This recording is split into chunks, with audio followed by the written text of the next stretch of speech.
FDs में है growth है?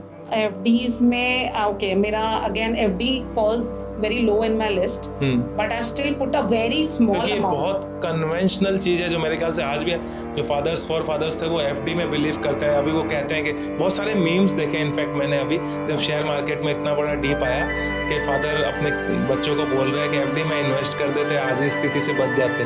तो मैंने थोड़ा अमाउंट रखा एफडी में, वो मेरा इमरजेंसी फंड है। इवन ज्वेलरी, सोना, मतलब जो gold? Yes, gold, but then again gold का प्राइस आज आपने खरीदा सपोज किसी से भी, तनिष्क या कहीं से भी, एंड कल को गिर गया या परसों को गिर गया या साल भर बाद जैसे आपको चाहिए तुरंत fund, and I think there is a limit कि आप कितना गोल्ड बार्स भी खरीद सकते हैं। एंड गोल्ड ईटीएफ आल्सो ऐसा नहीं है उसका एनएवी सेम रहेगा या हर टाइम बढ़ते रहेगा, नेक्स्ट डे चेंज हो जाता है, चेंज एवरी डे चेंज होता है। नमस्कार, फिर से स्वागत है आपका जिंक पॉड पे। मैं हूं आपका होस्ट हरीश शर्मा। तो जैसे कि आप देख रहे हो स्टॉक मार्केट में कितना उतार चढ़ाव हो रहा है, वैसे ही जो स्टॉक ट्रेडिंग करते हैं या स्टॉक मार्केट एनालाइज करते हैं उनके जीवन में भी ऐसा ही उतार चढ़ाव रहता है। तो वो अपने लाइफ को कैसे बैलेंस करते हैं, स्पेशली अगर वो एक औरत है तो वो अपने लाइफ को, अपने प्रोफेशन, अपने पर्सनल लाइफ को कैसे बैलेंस करते हैं, इसी टॉपिक पे आज हमारे साथ बात करने के लिए हैं स्टॉक मार्केट एनालिस्ट हैं। वो अपने स्टॉक मार्केट जो आप प्रोफेशनल काम कर रहे हैं इनके अलावा अपनी फैमिली कैसे मैनेज कर रहे हैं उसके ऊपर बात करने के लिए आज हमारे साथ हैं मनीषा जी। तो मनीषा मैम, आपका बहुत बहुत स्वागत है जिंक पॉड पे। हम चाहेंगे आप हमारे ऑडियंस को अपना एक ब्रीफ इंट्रोडक्शन दें। Thank you for the warm welcome Harish जी।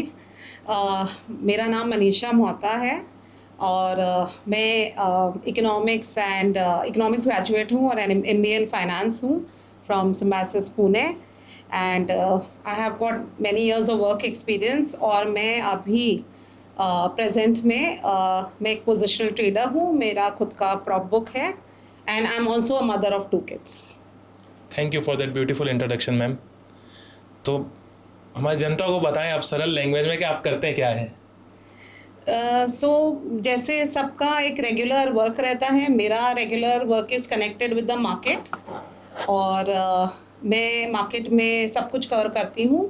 सब कुछ मतलब मैं कोशिश करती हूँ सब कवर करने का, जैसे equities, mutual funds, derivatives, and क्योंकि मैं पोजीशंस लेती हूँ एंड ओवरनाइट पोजीशंस भी लेती हूँ, इसलिए we are called as positional traders. तो आप मैम ये कोई फ्रेंचाइजी के थ्रू है या आप अपने डायरेक्ट करते हैं? नहीं, ये क्योंकि मेरा एक्सपीरियंस हमेशा फाइनेंस में रहा है और मेरा प्रोफाइल भी उसी से मैच करता रहा है करियर वाइज भी। तो अब मैंने I decided to branch out on my own, and I was inspired by my brother. तो जो मेरे यंगर ब्रदर है, जो मेरा छोटा भाई है, he was in US for many years, and वो बहुत बड़े अमेरिकन बैंक के लिए he was a high frequency trader. जब वो वापस आए तो उन्होंने मुझे बोला कि आप अपना भी खुद से कुछ स्टार्ट कर सकते हैं। तो I just decided to start, and I think उतने साल वर्क करने के बाद I had built also some capital, so I decided it's time for And how is it going? कैसा चल रहा है? So presently markets are swinging very wild. अभी आपने देखा होगा मार्केट में बहुत उतार चढ़ाव है। बिल्कुल बिल्कुल, पर मुझे उतार ही उतार है मैम, चढ़ाव कहाँ है? उतार ही उतार है, आई एग्री। पर हमने चढ़ाव भी देखा था। मुझे अभी 5 साल हो गए। उसके पहले मैं इतनी फुल फ्लेजेड काम नहीं करती थी, बट मैं पिछले 15 साल से मार्केट में हूँ। सो मैंने काफ़ी साइकिल्स देखे हैं, बट मैं उतनी एक्टिव नहीं थी बिकॉज जिस फर्म या ऑर्गेनाइजेशन के लिए मैं काम करती थी वहाँ थोड़ा रेस्ट्रिक्शंस लगा देते हैं, तो आप उस टाइम अपना पोर्टफोलियो इतना एक्टिवली मैनेज नहीं कर सकते हैं। पर पिछले 5 साल से मैं फुल टाइम इस काम में लग गई हूँ। तो yes, it is very difficult, very challenging, and very very stressful. अभी आपने एक बहुत सुंदर सी बात बोली थी, you are a mother of 2। Yes. तो मतलब कैसे बैलेंस करते हैं, क्योंकि ट्रेडिंग टाइम जो है, अगर आप सिर्फ नेशनल मार्केट्स में ट्रेड कर रहे हैं या इंटरनेशनल में भी कर रहे हैं तब तो it is a full day job. हाँ, सो मैं इंटरनेशनल में नहीं कर रही हूँ because then it becomes, because the American markets are active throughout, and उनका तो दे हैव डिफरेंट, उनका रेगुलेशन भी डिफरेंट है। आप इंट्राडे सेटलमेंट भी बहुत रहता है वहाँ, तो that doesn't work for my family and my circumstances.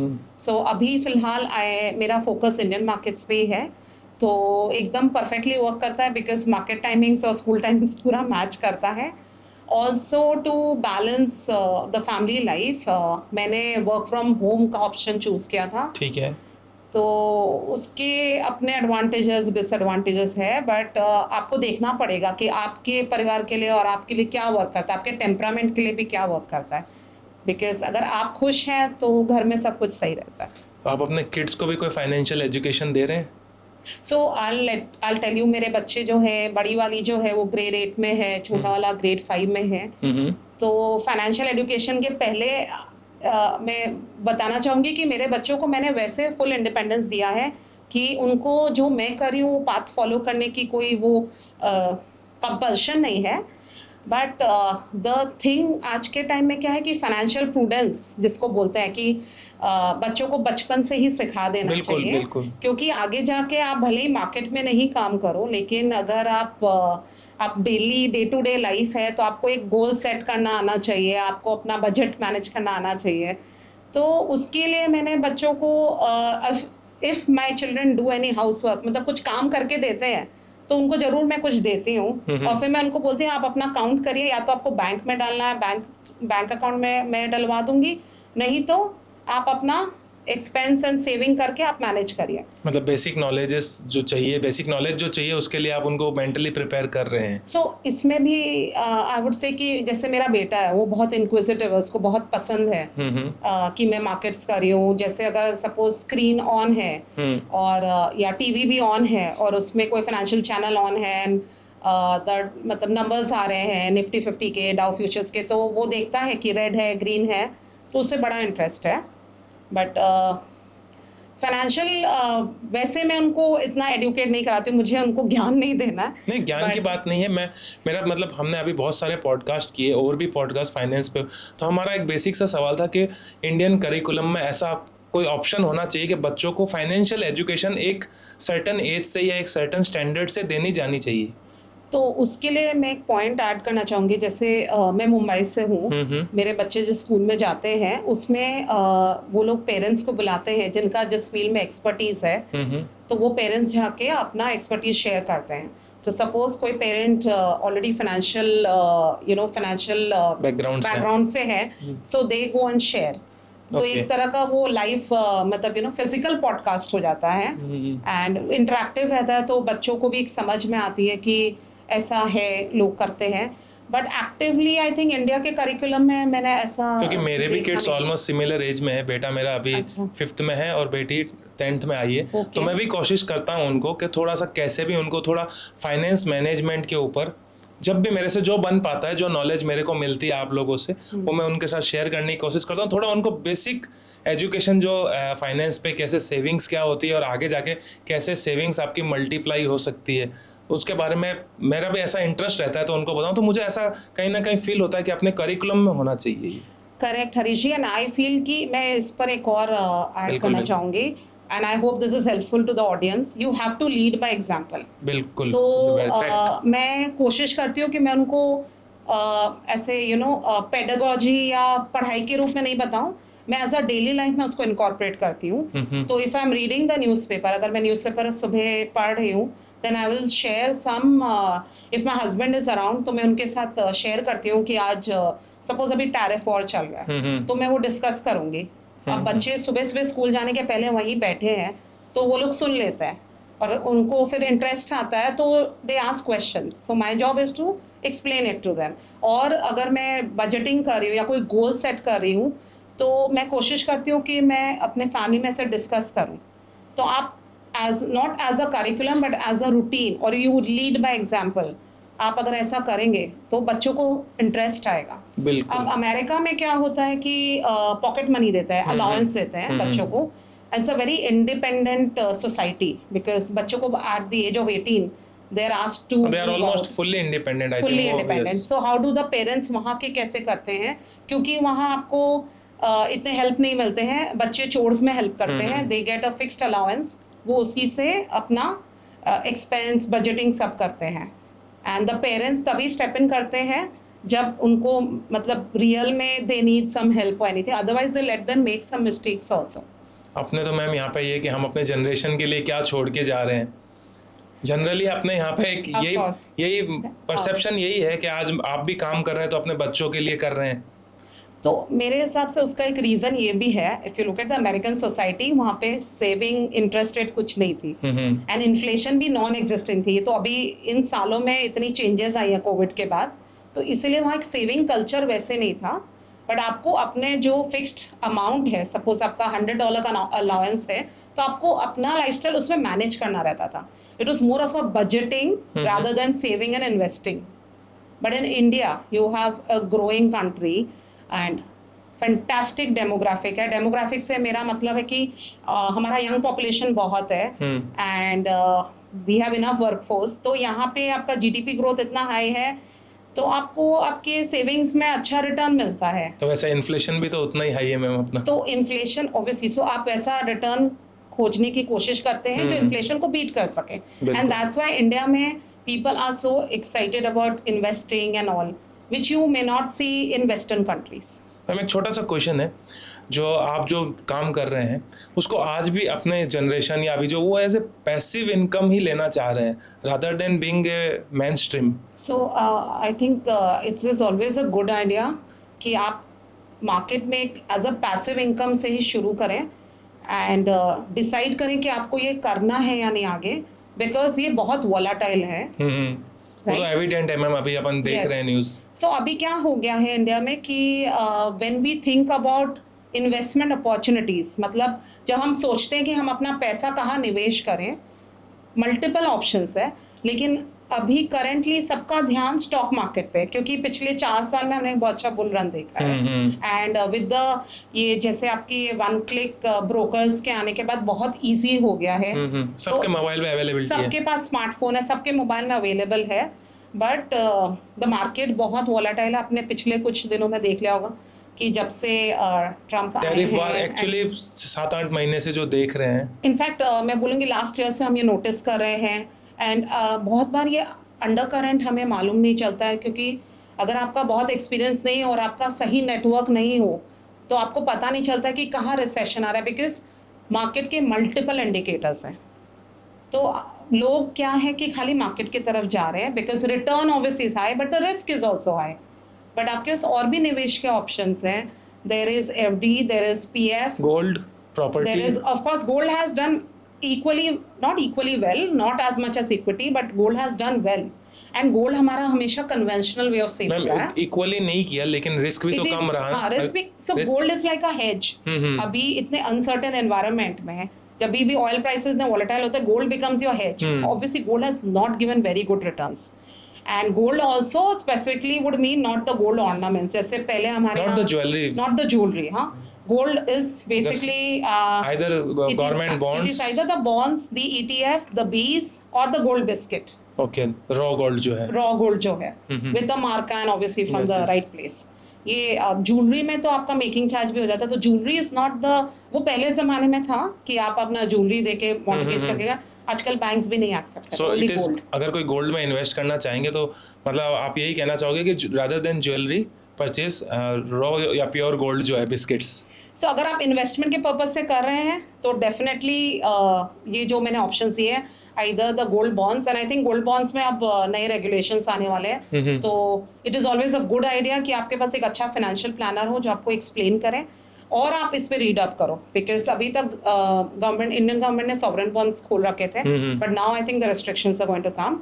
Gold ETFs and gold bees are very easy, आप खरीद सकते हैं। अगर आपके पास कोई भी ऑनलाइन ब्रोकर है, ऑफलाइन ब्रोकर है, आप बस जाइए, ऑर्डर प्लेस करिए, आप खरीद सकते हैं।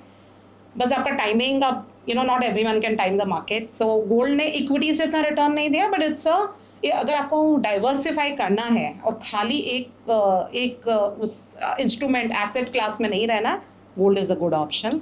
PF is a good option, it is interest free and आपको एक फाइनेंशियल डिसिप्लिन आता है, आप हर साल, बिल्कुल, हाँ, और जस्ट लाइक SIP जो करते हैं वैसे, इट्स अ ईयरली SIP आप समझ लीजिए, but it is a good financial discipline. It's almost I would से रिस्क फ्री एंड डाइवर्सिफाई करना बहुत जरूरी है अभी के मार्केट। क्या रिटर्न्स आता है मैम इसमें? 8%। लगभग FD में 6। But it is tax free.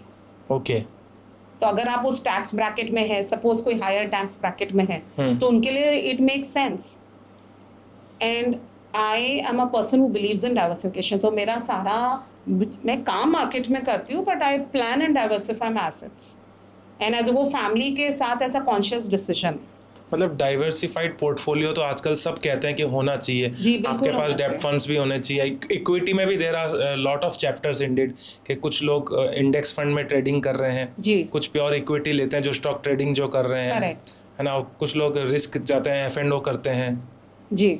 तो मतलब पोर्टफोलियो डाइवर्सिफाई अगर ऐसा ही होता है तो साथ में प्रॉपर्टी और FD भी होनी चाहिए उसमें।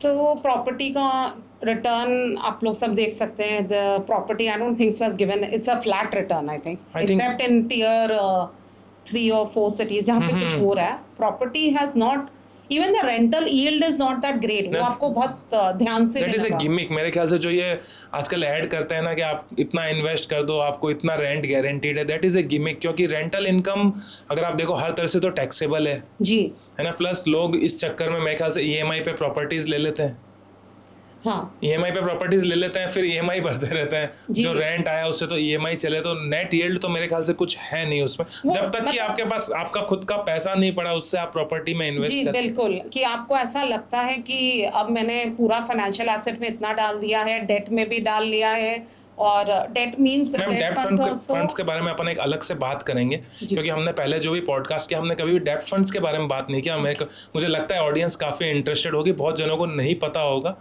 या बहुत जन जानना चाहते होंगे डेब्ट, तो उसके बारे में अपन पूरा एक डिस्कशन करेंगे। ओके। तो अभी जो डाइवर्सिफाइड पोर्टफोलियो की अपन ने बात करी उसमें जैसे आपने बताया आप अलग अलग मीडियम्स में इन्वेस्ट कर रहे हैं, करेक्ट। तो उसमें हो सकता है प्रॉपर्टी भी करें, गोल्ड भी करें।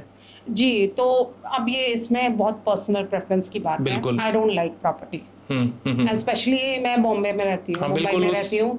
तो मुझे ऐसा लगता है कि मतलब इससे अच्छा है कि हम वो मनी कहीं और यूज करें, बिकॉज प्रॉपर्टी की एक तो इलिक्विड एसेट है, जरूरत पड़ने पर आपके काम नहीं आएगी। आप उसको लिक्विडेट नहीं कर सकते। तो मुझे ऐसा एसेट कम पसंद है। ओके। भले ही आप बहुत रिस्की एसेट्स में मत जाइए, आप लिक्विड फंड में डाल दीजिए, आप इमरजेंसी फंड में रखिए, आप FD में डालिए, बट प्रॉपर्टी आई फील कि अगर अनलेस आपके पास बहुत बड़ा नेटवर्थ है and you are a property person, I am not a property person. Ma'am FDs में है ग्रोथ है? FDs में ओके, मेरा again FD falls very low in my list, but I still put a very small क्योंकि ये amount. बहुत conventional चीज़ है जो मेरे ख्याल से आज भी है। जो फादर्स थे वो FD में बिलीव करते हैं। अभी वो कहते हैं कि बहुत सारे मीम्स देखे इनफैक्ट मैंने अभी, जब शेयर मार्केट में इतना बड़ा डीप आया कि फादर अपने बच्चों को बोल रहा है कि FD में इन्वेस्ट कर देते, आज इस स्थिति से बच जाते। तो मैंने थोड़ा अमाउंट रखा है FD में, वो मेरा इमरजेंसी फंड है। तो मैंने थोड़ा अमाउंट अलग करके रखा है कि नहीं मतलब उसमें रिटर्न्स हैं? मेरे हिसाब से तो मार्केट ने बहुत ज़्यादा रिटर्न दिया। तो FD इज़ लाइक जो लोग बहुत कंफर्टेबल नहीं है हाई रिस्क एसेट में डालने के लिए, या जो नहीं बिलीव करते हैं कि हमें इक्विटीज या डेट फंड में डालना चाहिए, उनके लिए FD ठीक नहीं, है। मेरा एक सिंपल सा क्वेश्चन है, मैंने कंसिडरिंग द इन्फ्लेशन, अभी इन्फ्लेशन 6-7% चल रहा है और FD पे मेरे ख्याल से इंटरेस्ट भी इतना ही मिलता है, प्लस उस पर टैक्स कटता है। हाँ, तो मेरा पर्सनल प्रेफरेंस नहीं है FD की नहीं तो तरफ। आप नहीं तो मैं खुद उसमें इन्वेस्ट करती, तो मेरा बहुत छोटा सा अमाउंट था, क्योंकि मुझे वो अमाउंट देखना ही नहीं था, तो उतना सही अमाउंट डाला था, very small amount, just for emergency fund, मतलब बहुत Yes. बहुत हैंडी होता है वो। या इट्स मैंने लिक्विड फंड्स में भी इसीलिए डाला है कि यू नो अगर तुरंत अगर निकालना हो तो वो मिल जाएगा, बिकॉज अभी कोई मेडिकल इमरजेंसी, ऐसे तो मेडिकल इंश्योरेंस सब लेते हैं, बट फिर भी इफ़ यू नीड इमीडिएट में कोई फंड, तो आपके पास हमेशा एक ऐसा एसेट होना चाहिए जिसको आपको लॉस में नहीं बेचना पड़े। आप हो सकता है आपने एक स्टॉक लिया हो और आपको तुरंत लिक्विडेट करना पड़े, एंड वो सही टाइम नहीं था उस स्टॉक को बेचने का, तो उस सब टाइम के लिए आपको एक ऐसा स्टेबल एसेट चाहिए। या रियल एस्टेट को भी आप तुरंत नहीं बेच सकते हैं, आपको कुछ नहीं मिलेगा। That is a time process, it's a time process, right. आप वो डिस्ट्रेस सेल में जाएंगे तो कोई मतलब नहीं बनता है, बट FD एंड जो लिक्विड फंड्स हैं वो आपके सेफ बेट्स हैं। इवन ज्वेलरी, सोना, मतलब जो gold. Yes, gold, but then again gold का प्राइस आज आपने खरीदा सपोज किसी से भी, तनिष्क से या कहीं से भी, एंड कल को गिर गया या परसों को गिर गया या साल भर बाद जैसे आपको चाहिए तुरंत fund, and I think there is a limit कि आप कितना गोल्ड बार्स भी खरीद सकते हैं। एंड गोल्ड ETF ऑल्सो ऐसा नहीं है उसका NAV सेम रहेगा या हर टाइम बढ़ते रहेगा, नेक्स्ट डे चेंज हो जाता है। चेंज एवरी डे चेंज होता है। तो ये सब एसेट्स को कम एलोकेशन मिला है मेरे पोर्टफोलियो में, क्योंकि ये मतलब ये मेरा पर्सनल प्रेफरेंस था। एंड मेरे हस्बैंड से भी मैंने डिस्कस किया था। मेरी पूरी फैमिली शुरू से ही इक्विटीज़ मार्केट में रही है, स्टॉक मार्केट में। तो आई थिंक मेरा काफ़ी that is a privilege ma'am. I agree. So I'll tell you the reason why I started this, why I got into the markets, because of 3 reasons. The men in my family, मेरे father, मेरा छोटा भाई, सब शुरू से market में थे। And then मेरी शादी भी ऐसे जगह हुई जो मेरे हस्बैंड भी मार्केट में ही काम करते हैं। एंड सेकेंडली मुझे नंबर्स क्रंच करना बहुत पसंद था। तो अभी किसी का भी नंबर आया तो मुझे बहुत पसंद था एनालाइज करना कि ये नंबर ऐसा है तो व्हाट इज़ द इम्प्लीकेशन, या ये ऐसा क्यों है। And third, I wanted financial independence, because मुझे ऐसा था कि अगर मुझे लाइफ में कुछ करना है, कुछ करने की इच्छा है, तो मुझे फंड्स के वजह से ऐसा नहीं हो कि मैं नहीं कर पाऊँ। बहुत अच्छी बात की आपने, फाइनेंशियल इंडिपेंडेंस। जी, as a mother, as a wife, हम चाहते हैं कि आप हमारे ऑडियंस को इन 2 पर्सपेक्टिव से कुछ फाइनेंशियल इंडिपेंडेंस के ऊपर बताएं, या कैसे अचीव कर सकते हैं, या कुछ एडवाइस या tip. So Harish ji, for financial independence के लिए अगर ये जो यंग मदर्स हैं, या जो हाउसवाइफ्स हैं, या जो ओल्डर मदर्स भी हैं, उनके लिए मेरा एक ही सजेशन है कि एक आप कुछ चीज़ें आप फ्री में ही सीख सकते हो। जैसे कि न्यूज़पेपर आते हैं, इकोनॉमिक टाइम्स, बिजनेस स्टैंडर्ड, आपको जो पसंद है आप उसको सब्सक्राइब कर लीजिए, कोई बहुत महंगे नहीं है। फिर आपके मल्टीपल बिजनेस चैनल्स हैं जो आपको पूरा डेटा देते हैं कि ग्लोबल मार्केट में क्या हुआ, इंडियन मार्केट में उसका क्या असर पड़ेगा। एंड आप वो कान में आप हेडफोन लगा के भी या एयरपॉड्स कुछ भी लगा के आप सुन सकते हो घर का काम करते वक्त। तो उससे क्या आपको एक नॉलेज आएगा और आपको एक आइडिया होगा कि हमें इस जगह पे अपना, अगर जो भी थोड़ा बहुत सेविंग हो रहा है और अच्छी सेविंग भी अगर हो रही है, तो whether I should invest in the markets और नॉट। सो आपको एक खुद से भी एक आइडिया होगा। आपको SIP का एडवाइस देंगे। तो SIP इज़ वेरी गुड। मैं भी आई ऑल्सो डू SIP। मुझे म्यूचुअल फंड्स बहुत पसंद है, बिकॉज एक जो फंड मैनेजर होता है वो इतनी एक्सपर्टीज़ लेके आता है, इतनी बड़ी टीम लेके आता है, एंड द रिटर्न्स भी बहुत अच्छे आते हैं। Sometimes I've seen over the years कि मार्केट में उन्होंने इंडिविजुअल काफ़ी इंडिविजुअल के भी returns they have given better returns than say Nifty. तो SIP is a very good way to start saving and very good way to start investing your savings. तो SIP तो है ही, पर उसके लिए कि आपका मनी किधर जा रहा है, क्या हो रहा है, आप थोड़ी बहुत पढ़ाई भी कर सकते हैं, आपका नॉलेज भी बढ़ेगा। एंड आजकल ग्रुप में भी लोग मार्केट की बात करते हैं, चाहे डिफरेंट प्रोफेशन के क्यों ना हो। हमारे जितने भी फ्रेंड्स हैं, कोई डॉक्टर है, कोई IT सर्विसेज में है, या कोई अपना बिजनेस रन कर रहा है मैन्युफैक्चरिंग में, बट मार्केट के बारे में सब कॉमन डिस्कशन करते हैं। एंड आजकल मार्केट्स खाली मेन का डोमेन नहीं रहा है, काफ़ी विमेन भी इंटरेस्ट ले रही है। तो SIP is a good way to invest, and it's a long term investment plan. ये आपका कोई महीना, 3 महीना, 6 महीने का प्लान नहीं है।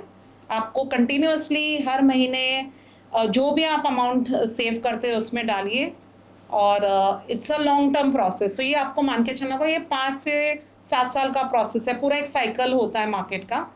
तो आई थिंक ये मैं फाइनेंशियल इंडिपेंडेंस के लिए ये मैं ज़रूर एडवाइस दूंगी कि financial independence as in to earn money from your savings is the financial independence I am talking about right now. क्योंकि आपका सपोज हर महीने का जो भी अमाउंट बचता है, एंड यू थिंक कि मुझे कहाँ इन्वेस्ट करना है, कहाँ निवेश करना है, तो डेफिनेटली SIP को कंसिडर करिए। SIP is nothing but systematic investment plan.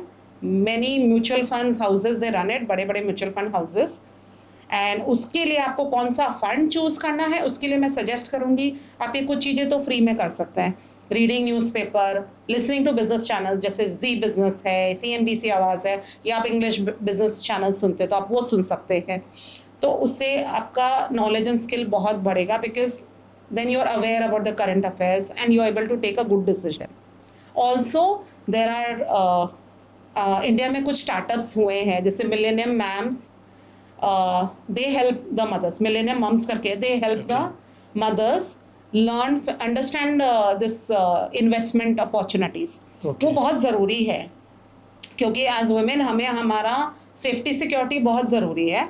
और अगर हम अपने सेविंग से इन्वेस्ट करेंगे, हमको कोई रिटर्न आएगा, वो हमारे आगे के लिए बहुत अच्छा रहेगा। बच्चों की हायर स्टडीज़ रहती है and I mean old age है सबके, तो डेफिनेटली ये करना चाहिए। Great piece of advice. So yes, Millennium Mums, newspapers and definitely आप चैनल्स देख सकते हैं। 2 चीज़ें फ्री हैं, आप मिलेनियम मैम्स पे आप रिसर्च कर सकते हैं, गूगल कर सकते हैं अगर आपको समझ में आए। एक एडवाइस मैं भी देना चाहूँगा, ऐड ऑन करूँगा, don't fall in trap of so called financial influencers. Definitely no fin influencers. मैं आपको मेरे पर्सनल एक्सपीरियंस से बताती हूँ, मेरे इतने दोस्तों ने उनके कोर्सेज लिए एंड सेबी ने काफ़ी को बैन कर दिया है, उनको आई थिंक पहले ही कर देना चाहिए था, बिकॉज उन्होंने ऑलरेडी काफ़ी लोगों से कोर्सेज के मनी ले लिए हैं एंड उनकी फॉलोइंग काफ़ी स्ट्रॉन्ग है, फॉलोअर्स हर बात मानते हैं और फिर वो रैशनल इरैशनल लॉजिकल इलॉजिकल का डिफरेंस नहीं कर पाते हैं। एंड आपको कोई भी ऐसे आके बोले, if they are not SEBI registered and कुछ भी प्रॉमिस करे, बिल्कुल भी उस ट्रैप में मत पड़िएगा, बिकॉज ऐसा सेबी या ऐसा अलाउड नहीं है। सो दीज फिन इन्फ्लुएंसर्स जो अभी के कल्चर में बिल्कुल हमें कहते हैं, हम भी अपने ऑडियंस को हमेशा कहते हैं कि इनसे बच के रहेगा। अगर ये ऐसा कभी कहता है ना, एक टिप आई है मार्केट से, तो मैं उनको यही कहता हूँ, अगर ऐसी कोई टिप है ना जो आपके और मेरे तक पहुंच गई है, तो वो टिप नहीं है, फिर दैट इज ए लाई। नहीं, I mean no fin influencers, there are many genuine players in the market जो प्रॉपरली सेक्टर फॉर, ये मैं कुछ सीरियस लोगों के लिए बता रही हूँ जो मार्केट को रेगुलरली ट्रैक एंड फॉलो करते हैं, जो बहुत सीरियस हैं, जो इक्विटी स्टॉक पिकिंग भी करते हैं। वहाँ पे ऐसे लोग हैं जो बहुत अच्छा एनालिसिस करके देते हैं, डिस्कस करते हैं। आप वैसे लोगों को फॉलो करिए और उनके ज़्यादा फॉलोअर्स नहीं एक्चुअली, बट ये जो फिन इन्फ्लुएंसर्स है जो इतना मतलब फ्लैशी हैं and they are very dramatic and मतलब व्यूज के लिए, यस, वो खुद तो कहीं ना कहीं कमा जाते हैं, आपका पैसा लगवा जाते हैं। मैं ऐसे मेरे दोस्तों में जानती हूँ जो उन्होंने मुझे बोला कि why don't you become a fin influencer, तो मैंने बोला बिल्कुल नहीं, this is not how I want to earn my money by, I mean I personally don't find it right. तो उन्होंने इन कोर्सेज में इन्वेस्ट भी किया एंड अब रिग्रेट कर रहे हैं। मेरा फर्स्ट हैंड एक्सपीरियंस इन लोगों से, मतलब मुझे इन लोगों से पता चला, मेरे दोस्तों से। नहीं, ये काफ़ी हमें भी सुनने में आया, हमारी ऑडियंस ने भी बताया कि मतलब फिन इन्फ्लुएंसर्स को देख के कोई स्टॉक का वो बता देते हैं कि ये स्टॉक बाई कर लो। एंड मैं जिन फिन इन्फ्लुएंसर्स को, they very well known and उनका फिर आर्टिकल्स भी आए हैं न्यूज़पेपर पे कि how SEBI has asked them not to do this. तो बिल्कुल ही इन फिन इन्फ्लुएंसर्स, इसीलिए मैंने आपको बोला कि आप खुद से न्यूज़पेपर पढ़िए, आप फॉलो करिए कोई भी बिजनेस चैनल, आपको ज्वाइन करना है तो आप मिलेनियम मम्स जैसे कोई ज्वाइन करिए एंड जेन्युइन ऑथेंटिक पीपल से ही कराइए। एंड आई अंडरस्टैंड कि हर किसी के लिए फाइनेंशियल प्लानर हायर करना इजी बात नहीं है, उतनी सेविंग नहीं है, बट आई थिंक मोबाइल में सब कुछ है, इट इज़ वेरी हैंडी अगर देखा जाए तो। सो हरीश, अभी डिपेंड करता है, अगर आपका बहुत डाइवर्सिफाइड पोर्टफोलियो भी है और आपको अच्छे से मैनेज करना, तो एक प्रोफेशनल एडवाइस आपको ऑलवेज हेल्प करता है। मैं खुद मार्केट में इतने साल से हूँ and I think I should have started earlier, but I think now मैंने जाके I agreed to my husband's request कि we should also talk to a financial planner and understand from another person's perspective की and a professional's perspective, जो इतने लोगों का money manage कर रहा है, जो मार्केट में इतने लोगों से इंटरेक्ट कर रहा है, उससे उतनी ही नॉलेज आती है। So a registered professional and you know who comes well recommended, अगर आपके पास उस तरह का नेटवर्थ है तो आपको डेफिनेटली एक फाइनेंशियल प्लानर के पास जाना चाहिए।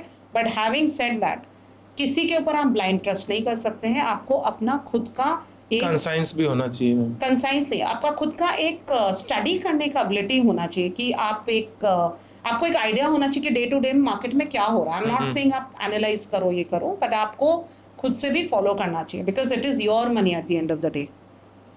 But a professional advice is very good, a professional person, फिर आप डिसाइड कर सकते हो उसको आपको कितना मैनेज करने देना है या कितना एडवाइस लेना है, वो आपके ऊपर है, आपकी एक्सपर्टीज़ पे है, या आप बिल्कुल ही नहीं कर सकते, आपका प्रोफेशन आपको टाइम नहीं देता है इतना।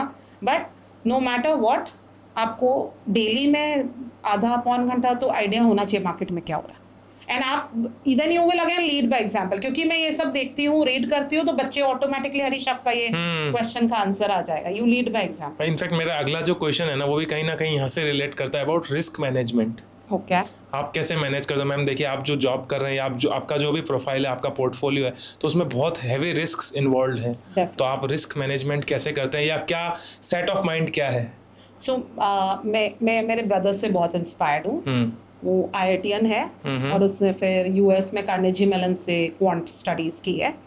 तो उसने मुझे एक ही चीज़ समझाया कि इफ़ यू हैव ग्रीड और if you have fear, then आप प्लीज़ इस मार्केट में मत काम करिए, आप किसी और को अपना पोर्टफोलियो हैंडल करने दे दीजिए। आई एम नॉट सेइंग कि कुछ भी मत करिए, आप सारा मनी एक जगह कर दीजिए, नहीं, आप किसी और को पकड़ा दीजिए, season professional something. But if you have greed और फियर, देन आप ऐसा रिस्की काम नहीं कर सकते हैं। So risk management comes from there, and इसको इनकलकेट करने में मुझे बहुत समय लगा है, and nothing is perfect, and I have learned multiple things through the process, and I have had good guiding force, so the risk management was manageable. I would never say कि आपके पास risk नहीं है। so आपको आपका एक goal set करना चाहिए कि आपको कितना, what is the return, what is your goal return percentage। अगर मैथमेटिकली अगर मैं जाऊँ तो मैं वैसे देखती हूँ कि what is my return percentage, and मैं उसके लिए कितना रिस्क ले रही हूँ, तो उतना ही मैं रिस्क उठाने की कोशिश करती हूँ। And a lot of people से stop loss and all that, so those are very technical things, but intraday trading में ज़्यादा काम आता है। ज़्यादा काम आता है, but it helps. But I would say कि those are not like risk management, they are just techniques to, you know, they are actually set techniques. But the main thing comes आपके नेचर से ही कि आप ज़्यादा grid या ज़्यादा fair करोगे, आप दोनों वे से आप मार्केट में सक्सीड नहीं करोगे, because market is not for the week hearted. And आप ग्रीड भी कर लो तो आपका जो रिस्क मैनेजमेंट का लेवल है वो आप कभी कभार मिस कर जाओगे कि this is a return and this is a risk I am going to take, but then when you think कि oh I can make more returns, so it's okay, market अभी तक अच्छा चला, आगे भी अच्छा चलेगा, that is where you can So to go. grow big, we have to take risk. So definitely risk and reward weightage है, but then you have to see your circumstances and take the risk accordingly कि मेरा return, so I have a goal percentage कि बस मुझे इतना करना है, and मैं वो इनफैक्ट वीकली ट्वीक कर देती हूँ कि अगर मेरे को लगता है मार्केट अच्छा नहीं है या मार्केट अच्छा है तो वैसे चेंज करती हूँ market, and but no one can read the market, no matter what, no one can read the market, so it's always a good idea to work as per your temperament and always go on the, already आप बहुत risk ले रहे हैं, आप जब ये काम करते हो आप ऑलरेडी बहुत रिस्क, तो बहुत ज्यादा डेयरिंग हम होने की इतने जरूरत सारे कन्वेंशनल मेथड से पार करके अगर अपन स्टॉक मार्केट तक आए तो अपन ने बहुत बड़ा रिस्क तो वही ले लिया। जी। तो मेरे भाई ने हमेशा बोला the greed and the fear is what kills a person, तो मैं राइटली सेड, या so I remember this, and obviously आपको रिस्क मैनेजमेंट के लिए ये भी है कि क्योंकि I keep talking to my father, my brother, my husband and other market veterans, so उससे क्या होता है कि I know that what I am thinking whether it's correct और नॉट, बिकॉज न्यूज़ मैंने पढ़ ली, एनालाइज मैंने कर लिया, वो मेरा एनालिसिस सही है क्या नहीं, उसके लिए I do talk to a lot of people, but good veteran people, not some of an influencer और नॉट एनी रैंडम पर्सन, वैसा नहीं है। मैम बड़ा ही इंटरेस्टिंग से टॉपिक अपन ने डिस्कस कर लिए, जी। अपन चलेंगे मार्केट की तरफ। सो कुछ मार्केट के कुछ टॉपिक्स डिस्कस करते हैं। जी। तो अभी बियर और बुल क्या कह रहा है? So I would say no comments. I think no one can read the market. It's very difficult. So I think that ways I feel कि इसीलिए I have a diversified, apart from single stock picking, I have diversified into SIPs and mutual funds because it is very difficult to ma'am predict the कुछ market. Sectors advice देना चाहेंगे कि इन sectors में थोड़ा सा risk कम है? देखिए अभी जब मार्केट बहुत गिरता है तो यू नो डिफेंसिव सेक्टर जैसे FMCG automatically works well, because फिर मनी किधर जाएगा, अभी IT भी नहीं चल रहा है, बैंक्स कितने टाइम से नहीं चल रहा है, so it's very difficult to predict, so उस टाइम में defensive sectors will do well, but when the market is in the bull run then it is on the cyclical, किस सेक्टर का क्या साइक्लिकल चल रहा है, तो it I would say it's very difficult to predict, specially जो मैं इतने साल से मार्केट में हूँ, मैं भी आपको बता नहीं सकती कि अभी नेक्स्ट क्या चलेगा, अभी दिख रहा है IT नहीं चल रहा है। एनी अपकमिंग IPOs के बारे में आप बताना चाहेंगे कि अभी सो IPOs थोड़ा अभी ठंडा चल रहा है, हम्म तो I am not looking actively, but I use to invest a lot in IPOs and usually during the bull run, जब दिख रहा है कि everything is stable, so market के लिए आप बहुत माइक्रो नहीं कर सकते. सो मेरा स्ट्रैटेजी इज मोस्टली मैक्रो. मैं जियो पॉलिटिकल बहुत देखती हूँ, एंड जियो पॉलिटिकल देखने के बाद ही I take a call. Ma'am, तो ये तो अभी जियो पॉलिटिकल में तो उतार चढ़ाव ही पड़ा है जब जी, से ये बिल्कुल, इसीलिए. पहले जो वॉर्स हुए जी, somewhere- बहुत डिफिकल्ट टाइम था. जो पहले कोविड वाज अ टाइम कि इतना सब कुछ हो गया एंड मॉनेटरी पॉलिसीज में इतनी चेंजेस आई, और उसके बाद अचानक से बुल रन जैसा आया कि सब सही हो गया है एंड इतना मनी सप्लाई था, ठीक है, इन्फ्लेशन हाई हुआ and Fed will cut rates and all, so very difficult to predict. So सब कुछ I think, and then oil prices, I mean so many industries are dependent on oil. Oil prices, बिल्कुल. So it's very difficult to predict कि क्या sector अच्छा करेगा क्या नहीं करेगा. यूजुअली जब मार्केट बहुत गिरता है then these defensives like the FMCG company, जो फास्ट मूविंग कंज्यूमर, जैसे आपके जो साबुन तेल वाली कंपनीज है, दे डू वेल. बट अब आगे क्या होगा उसके लिए फॉर वेरी टेक्निकल एनालिसिस आपको PE वैल्यू देखना चाहिए.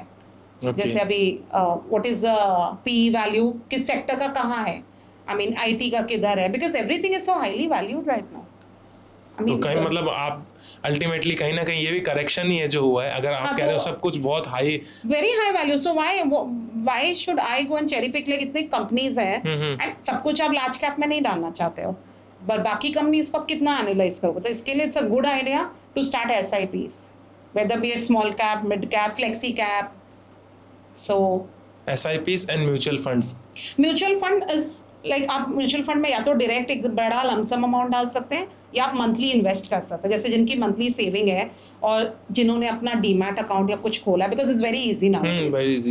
And people who can not do it, and I have friends whose bank account is not linked और ये नहीं है, वो देखिए वो तो ट्रेडिशनल मेथड में जाते हैं, या तो वो पोस्ट ऑफिस जाते हैं या वो सिल्वर या गोल्ड लेते हैं. So I mean obviously SIP is a better preference, better option.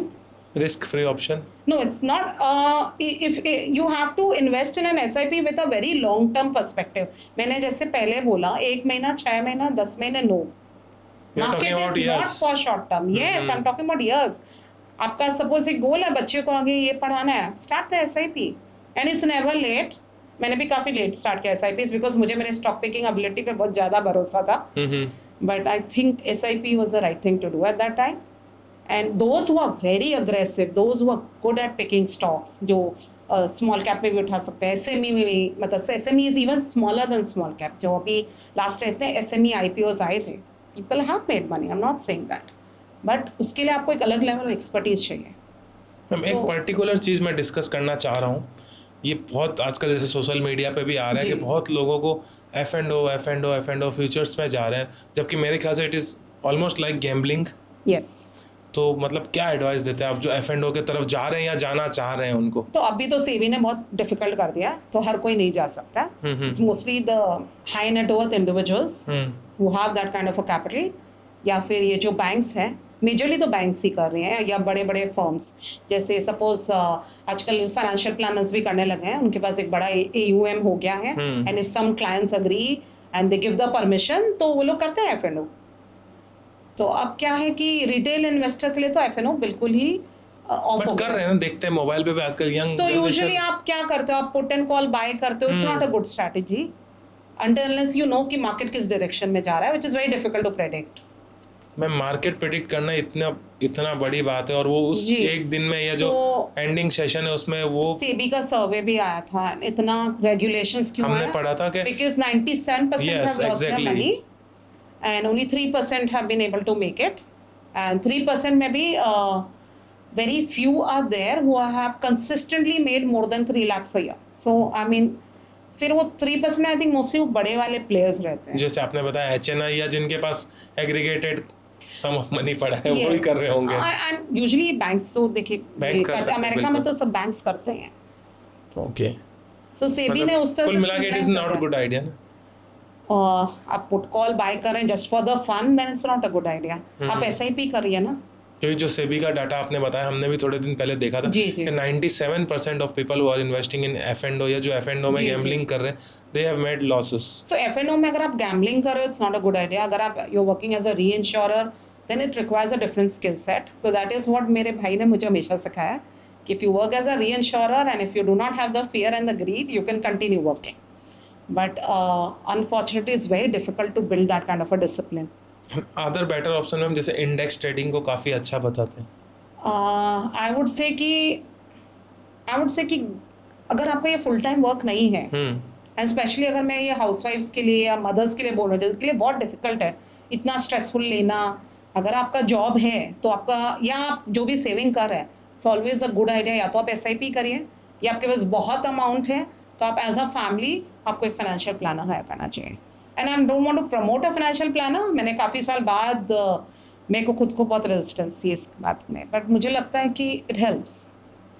सो ये इंडेक्स ट्रेडिंग अगर किसी ने बोल दिया कि कर लिया, या किसी ने बोला ये खरीद लो वो खरीद लो, आई हैव सीन कि यूजुअली लोगों का हाथ जल जाता है उसमें, फिर यू बर्न योर हैंड.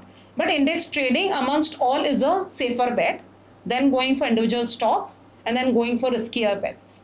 तो it's like a degree of comparison. But I would still recommend कि अगर किसी का ये फुल टाइम काम नहीं है, जिसका बहुत एक्सपीरियंस नहीं हो, वैसा कैपिटल नहीं हो, please SIP is the root.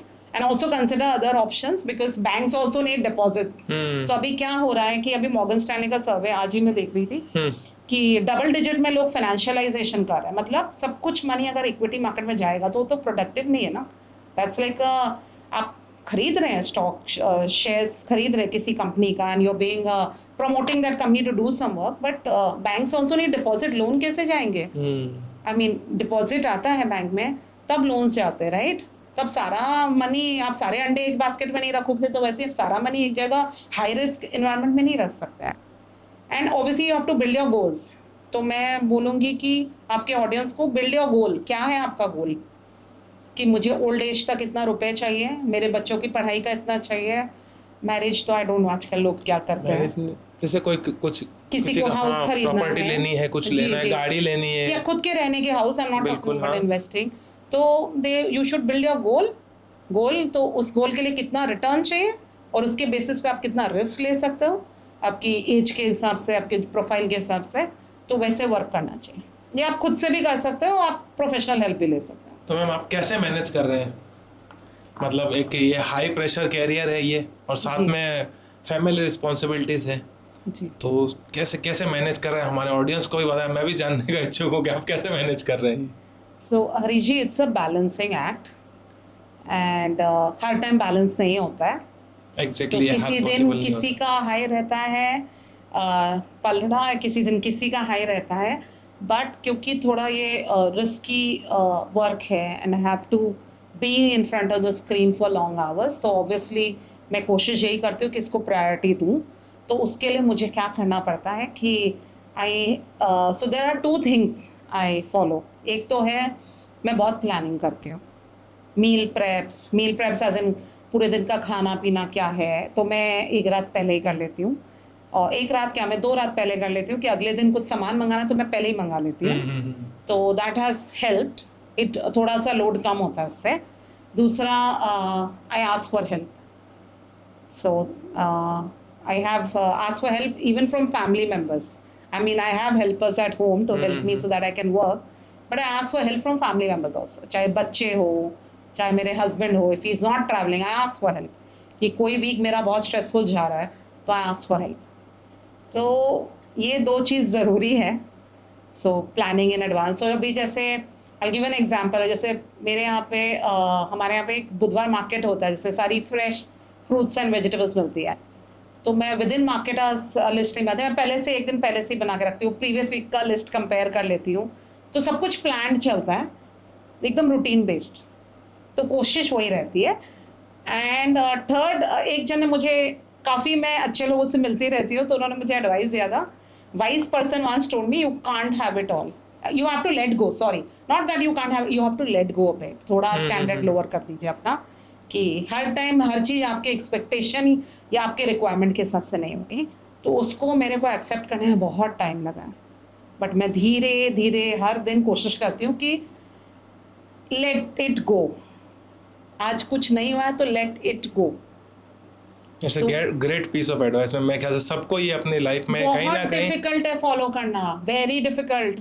5 साल हो गए, लोग तो मैम मन में लेके बैठ जाते हैं बात। आप कह रहे हो लेट इट गो, कोई बात ये मैं आज नहीं ले पाया उसको मन में लेके बैठ जाते हैं कि जी हाँ बिल्कुल, मेरे भी मन में आता है, but then you have to move on. नहीं तो आपको अगर कोई काम लंबा करना है, family is a lot of work, वो लंबा चलेगा, फैमिली को आपको देखना ही पड़ेगा। अगर आपने फैमिली रेज करना है तो आपने पहले से ही डिसाइड कर लेना चाहिए कि हाँ, कि हमें फैमिली नहीं रेज करना, I just want to be in one direction, I want to do this. नहीं तो हमने तो वैसा नहीं किया, तो फैमिली को आपको रेज करना ही पड़ेगा। आपको खाना, यू आर हंग्री, आप खाओगे, मील्स बनेंगे, तो कहीं का you have to let it go. कि बच्चे का अगर कुछ नहीं हुआ या आपका अगर कुछ नहीं हुआ तो you have to let it go. Very difficult, very difficult ma'am. मतलब there are days when I feel कि how did I let it go, चाहे वर्क में या इसमें, but you can not do anything about it, you have to accept करना पड़ता है, late it गो। तो ये मुझे बोला था एक बार में, लेकिन lot of people keep telling me again and again, तो वो रीइंफोर्स तभी होता है। And now I don't feel bad when someone says let it go or lower your standards a bit।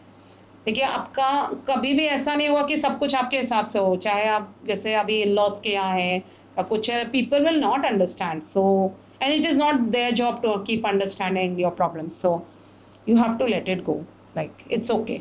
एक पीस ऑफ एडवाइस जो आप 15 साल पहले वाली मनीषा जी को देना चाहेंगी यंगर So I सेल्फ के love लिए? this question. So I would just say कि I think everyone is very harsh on their younger self. मुझे ऐसा लगता है. So I would say that take it easy, and things will happen.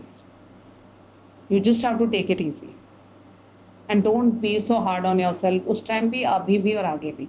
And होता है कभी कभार, I feel very harsh on myself, but I have to keep telling myself कि and other good piece of advice would be start early।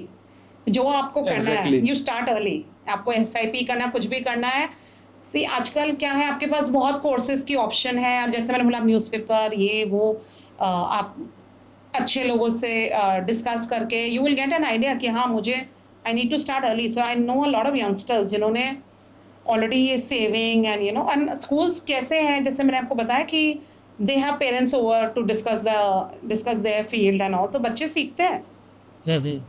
Even though it may not be a topic, separate topic और a curriculum in school, बच्चे अगर इस तरह का exposure उनको मिलता है तो सीखते हैं, पेरेंट्स को देखते हैं तो सीखते हैं।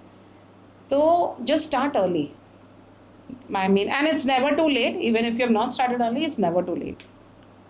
But do start early and just go easy on yourself, because life is very difficult and you can be harsh on yourself multiple times later. Ma'am, motherhood ने ऐसा कुछ आपको सिखाया जो आपके प्रोफेशनल लाइफ में काम आया, या वाइस वर्सा? हाँ, तो मदरहुड ने मुझे काफ़ी सिखाया है, and I am trying to be more patient, जो मदरहुड से आना चाहिए। Dealing with patience, kids. Yes, and patience really helps in the market. जैसे मैंने बोला, आपको शॉर्ट टर्म में कुछ नहीं मिलेगा, आपका रुपया भले ही डूब जाए, it is always in the longer run. तो किसी बिजनेस को भी सक्सीड होने में टाइम लगता है, कोई सर्जरी को भी हील होने में टाइम लगता है, बच्चों को भी बड़ा करने में पेशेंस लगता है, बिल्कुल लगता है। और मार्केट में भी सक्सीड होने में बहुत पेशेंस लगता है। तो I think motherhood has, I am trying to learn patience from motherhood, and obviously motherhood से क्या हुआ है, become I C my children, मेरे बच्चों की पर्सनैलिटीज़ में देखती हूँ, I interact with their friends, उनकी वजह से I get to meet other mothers. तो उससे एक मल्टी फसेटेड, जैसे बोलते हैं ना कि आप multi faceted as a personality बनता है, because you get to meet different kind of people from different streams, and आपको आपके बच्चों की भी पर्सपेक्टिव सुनने को मिलती है। तो बच्चे क्या है कि usually they come up with very fresh perspectives, and बच्चे बहुत फॉरगिविंग होते हैं। आप गुस्सा कर लो, नहीं सुन रहे उस टाइम, आप गुस्सा कर, बाद में they are always very forgiving. So I feel that motherhood की वजह से एक मल्टी फेसेटेड पर्सनैलिटी डेवलप है, अलग टाइप का आपको रेजिलियंस आता है। एंड ऑब्वियसली विद मदरहुड आप इतना प्रेपिंग, ऑर्गेनाइजिंग एंड प्लानिंग करते हैं, तो आप अपने वर्क में भी लगा सकते हैं।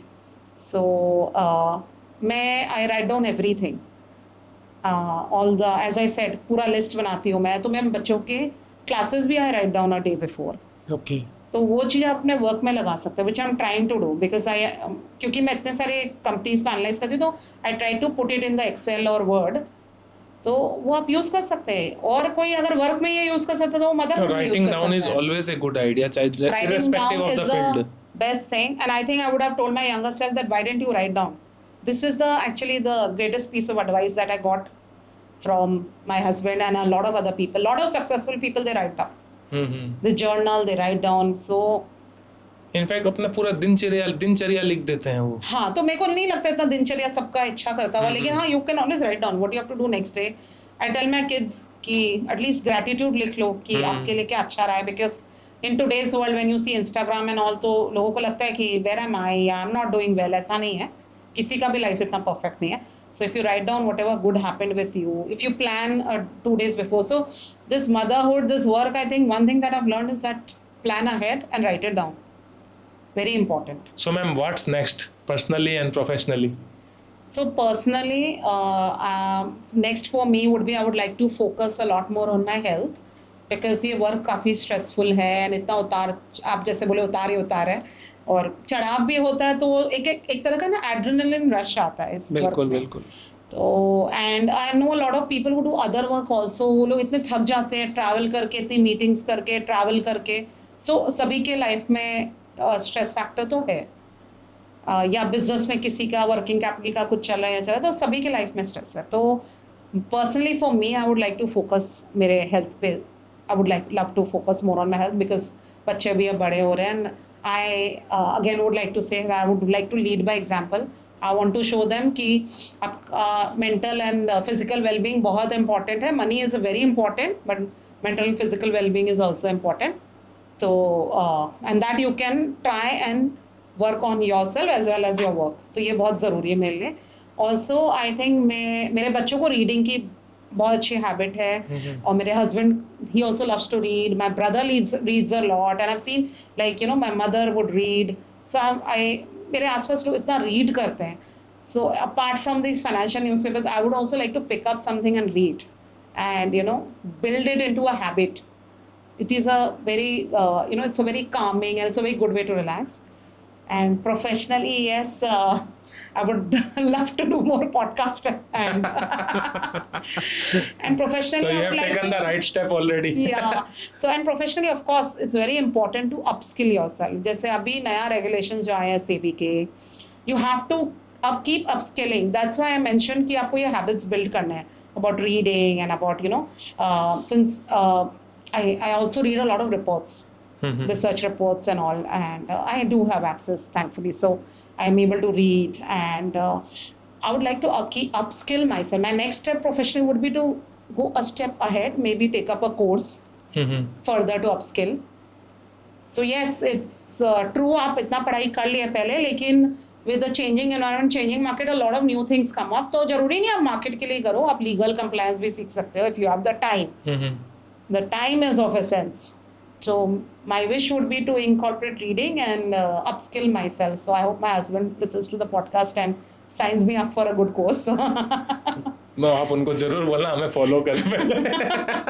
he will definitely watch our videos, और हम स्पेशल शॉर्ट्स बनाएंगे आपके इस टॉपिक का, जो अभी आपने बोला इसका स्पेशल रील बनाएंगे, आप उनको फॉरवर्ड करते रहना। हाँ, तो उसके लिए the only help I need कि मुझे और टाइम दे दो ताकि मैं कोर्स कर सकूँ। तो बिल्कुल। So I would like to definitely upskill. तो वो बच्चों के एंड सबके प्लान, इनके जॉब और सबके हिसाब से I would definitely like to read more and upskill, or maybe take up a course. So ऐसे काफ़ी courses हैं online अब. So I would like to do that. Thank you ma'am. This was a brilliant talk between us. तो मुझे तो बहुत मज़ा आया ये बातें करके, और मैं हमारी ऑडियंस को भी डेफिनेटली बहुत मज़ा आने वाला है। टिपिकली रादर देन सिर्फ स्टॉक मार्केट की बात करने के अलावा आपकी daily life, how you are managing your family, जो लाइफ का बैलेंस होता है उसके बारे में बात की, तो मेरे ख्याल से बहुत ज़रूरी था, rather than just sticking on the topic of जो कोर अपना। I am very proud of my culture, my roots, and मैं चाहती हूँ मेरे बच्चे भी वो प्राइड रखें। And yes, you can do it, but you have to let go of certain things, and you cannot have all, but you can have what you want. So I feel कि ऐसा हो सकता है। तो and I hope, thank you so much for having me over, because this is my first experience in a podcast.